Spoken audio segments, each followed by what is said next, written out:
ఖమ్మం జిల్లా ఉదయనగర్లో అధికార పార్టీ అరాచకాలకు అడ్డు అదుపు లేకుండా పోతుంది. గత బీఆర్ఎస్ ప్రభుత్వం హయాంలో ఉన్నవారు ఇప్పుడు అధికార కాంగ్రెస్ ప్రభుత్వంలోకి చేరి అవే అక్రమాలు, భూ కబ్జాలు కొనసాగిస్తున్నారని విమర్శలు వెల్లువెత్తుతున్నాయి. ప్రశ్నించిన వారిపై అరాచకాలకు పాల్పడుతూ అడ్డదారుల్లో కోట్లాది రూపాయల ఆస్తులను కూడబెట్టుకుంటున్నారని ఆరోపించారు.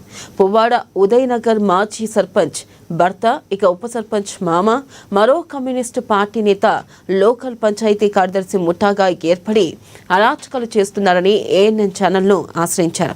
దీనిపై పూర్తి వివరాలతో మా ఖమ్మం ప్రతినిధి Upender face to face. Khammam జిల్లా రఘునాథపాలెం మండలం పువ్వాడ ఉదయనగర్లో అరాచకాలు పరాకాష్ఠకు చేరాయి.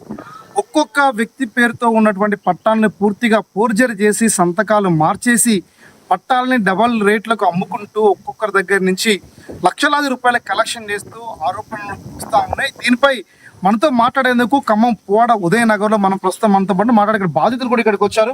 ఇక్కడ ఉన్నటువంటి అధికారులతో పాటు లోకల్ కాంగ్రెస్ లీడర్లు కూడా ఆ రకమైనటువంటి దుశ్చర్యకు పాల్పడుతున్నారని చెప్పేసి ఆరోపణలు వస్తాయి. మనతో పాటు ఇక్కడ కుటుంబం చెందినటువంటి నేతలు ఇక్కడ మనతో పాటు ఉన్నారు. ఇక్కడ ఏం జరిగిందమ్మా, మీ ఇంటికి సంబంధించిన నెంబర్ వచ్చిందా, అసలు ఏమంటున్నారు పంచాయత్ సెక్రటరీ అధికారులు? మాకు ఇంటి పన్ను రాలేదండి. ఇంటి పన్ను అడిగితే ₹1,00,000 ఇస్తే ఇంటి పన్ను ఇస్తామని మాట్లాడుతున్నారు. లేకపోతే పాత పట్టాంకి ఇస్తామని మాట్లాడుతారు.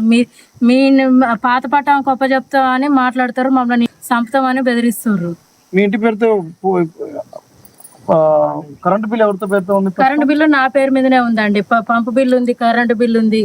ఇంటి పన్ను ఒకటే లేదు. మాకు ఇంటి పన్ను ఇవ్వమంటే ₹1,00,000 అడుగుతారు. ఎవరు అడిగారు? రాంబాబు, సెక్రటరీ రాంబాబు. రైట్, మనతో పాటు ఇక్కడ ఉన్నటువంటి లోకల్ ఉన్నటువంటి నేతలు మనతో పాటు ఉన్నారు. మేడం చెప్పండి, అసలు ఏం జరుగుతుంది పువ్వాడ ఉదయనగర్ లో? దీన్ని ఏం కోరుతా ఉన్నారు మీరు? పువ్వాడ ఉదయనగర్ లో అక్రమంగా అమ్ముకోవటం, వాళ్ళ చుట్టాల పేరుతోటి, బంధువుల పేరుతోటి, రకరకాల వాళ్ళ పేర్లతోటి, వాళ్ళకు అనుకూలంగా ఉన్న బినామీల పేర్లతో కూడా ప్లాట్లని వాళ్ళ పేరు మీద చేసి అక్రమంగా అమ్ముకుంటున్నారు. ఇంకో విషయం, వీటికి దొంగ పట్టాలు కూడా యాడ్ చేసి ఇస్తున్నారు. దొంగ పట్టాలు మాకు ఆ రోజు తుమ్మల గారు, పొగలేటి సీనన్న వాళ్ళంతా వచ్చి మాకు ఏ పట్టాలు ఇచ్చారో ఆ యొక్క పట్టాలని అన్నం రవి ఈఆర్ఓని పట్టుకొని 80 ఇంచుల టీవీ ఆయన కొనిచ్చి లంచం ఆ యొక్క పట్టాలని తీసుకొచ్చి జీరాక్సులు తీసి 1 లక్ష కాంచి 5 లక్షల దానికి అమ్ముకున్నారు. వాటికి ఈ యొక్క తెలంగాణ పట్టాన్ని ఇస్తారు. మీకు ఇది ఇచ్చాను, మీకు ఏం కాదని. ఈ పట్టా తీసుకుపోయి ఎంఆర్ ఆఫీస్ పోతే అవును ఇది తెలంగాణ అంటారు. ఎందుకంటే వాళ్ళ ముద్దరే కదా అది. మరి ఇది దొంగ పట్టాలు ఈ యాంచి వస్తున్నాయి అని మేము అడిగితే వాళ్ళు ఏ సమాధానం చెప్పారు? ఎంక్వైరీ చేస్తాం అంటున్నారు. మనతో పాటు మరో కాంగ్రెస్ పార్టీని భుజస్కంధాల మీద ఏరియాలో ఓట్లేసి గెలిపించినటువంటి నాయకులు బత్తుల వెంకటేశ్వర గారు మనతో పాటు ఉన్నారు. వెంకటేశ్వర గారు చెప్పండి, అసలు ఏంటి మీరు కాంగ్రెస్ లీడర్ గా ఏం చెప్పాలనుకుంటారు? అసలు ఏం జరుగుతుంది ఇక్కడ? చెప్పేది ఏంటంటే, ఇప్పుడు సిద్ధయ్య ఒక అమ్ముడుగాడే, ఈ రవి అయినా ఇద్దరు కలిసి అమ్మినోళ్లే. ఒకటి మనకు అలాంటి అరాజకాలను అమ్ముడే దాంట్లోకి మనం పోయే వాళ్ళం కాదు. అట్లా అమ్మొద్దు అంటే నువ్వు మాకు పనికిరావు, నువ్వు వేరే మా పార్టీలో మాకు పనికిరావు, మేము చెప్పినట్టు నువ్వు వినవంటేనే నేను పక్కకు పోయినండి.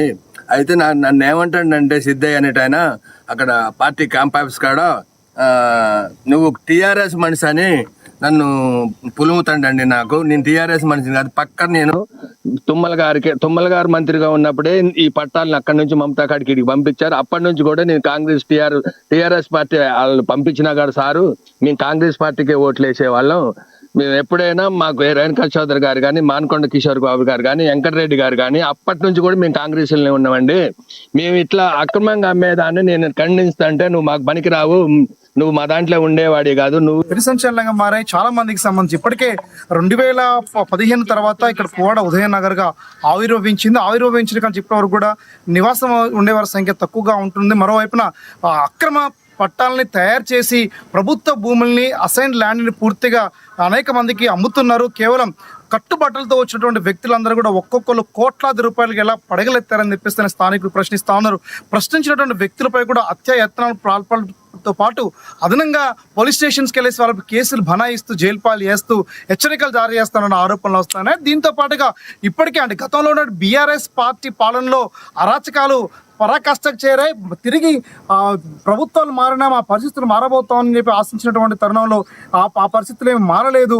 వాళ్ళు బీఆర్ఎస్లో ఉన్నంతకాలం పవర్ ఎంజాయ్ చేశారు. తిరిగి మళ్ళీ కాంగ్రెస్లోకి వచ్చి కూడా రాష్ట్ర మంత్రి వర్యులు తుమ్మల నాగేశ్వరరావు గారు లాంటి ముఖ్యమైన నేతలందరికీ కూడా అపవాదుని క్రియేట్ చేసే విధంగా ఆయన పేరుని వాడుతూ ఇబ్బందులు గురి చేస్తూ ఉన్నారు, ప్రజల్ని పీడిస్తూ ఉన్నారు. ఇక్కడ ఉన్నటువంటి ఇందిరమ్మ ఇళ్లలో కూడా అనేక రకాల అక్రమాలకు పాల్పడుతూ ఉన్నారు. 10,000 నుంచి మొదలుకొని 50,000 నుంచి ₹1,00,000 వరకు కూడా ఒక్కొక్కరి దగ్గర కలెక్షన్ చేయాలని చెప్పేసి ప్లాన్ చేస్తూ ఉన్నారు. ఇంటి పనుల విషయంలో ప్లాన్ చేస్తూ ఉన్నారు. ఇక్కడ పంచాయత్ సెక్రటరీ కానీ అధికారులు కానీ ఇక్కడ ఉన్నటువంటి ప్రధానమైన కాంగ్రెస్ లీడర్లు అందరూ కూడా కలిసి కుమ్మక్కై ప్రజల్ని పట్టి పీడిస్తున్నారని చెప్పేసినటువంటి సందర్భంలో ఇక్కడ ఉన్నటువంటి స్థానికులు ఆరోపిస్తున్న నేపథ్యం కనబడతా ఉంది. ఇప్పుడున్నటువంటి పరిస్థితుల్ని రానున్న రోజుల్లో ప్రభుత్వం కనుక వీటిని తొలగించకపోతే మరింత కాంగ్రెస్ ప్రభుత్వం మరింత అపవాదం మూట కట్టుకునేటువంటి ప్రమాదం ఉందని చెప్పేసి ఉన్నతమైనటువంటి అధికారులతో పాటు రాష్ట్ర మంత్రి కూడా స్పందించేసి తగిన న్యాయం చేసి ఇలాంటి అరాచకవాదుల్ని ఇక్కడి నుంచి తరిమేయాలని చెప్పేసి కోరుతా ఉన్న నేపథ్యం కనబడుతుంది. ఈ ఖమ్మంలో ఉన్నటువంటి తాజా పరిస్థితి కెమెరా పర్సన్ నాగబాబుతో ఉపేందర్, ANN న్యూస్, పోడ, ఉదయనగర్ నుండి. నల్గొండ జిల్లాలో సంచలనం రేపిన భారీ లక్కీ డ్రా